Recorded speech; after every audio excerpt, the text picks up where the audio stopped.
Hi everyone, welcome to Steve's Garage. Today I'll be changing out hook-style front wiper blades on my car.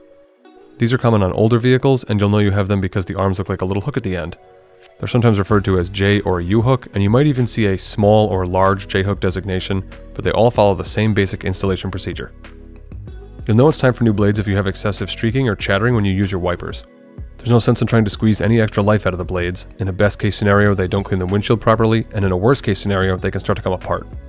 It's best to change them both out when they stop functioning properly.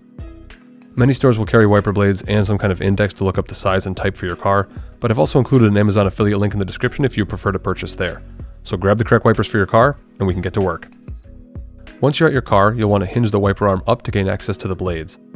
If the hood is in the way, turn the car on to cycle the wipers and then quickly turn it off when they're in the up position. Hook-style blades have a small tab in the connector area that you have to depress to release the blade from the arm. Rotate the blade away from the arm, find and depress that tab, and the blade should pull backwards out of the arm. I'll be installing Bosch Focus blades today, which have a little cap that you have to hinge up and out of the way before installing.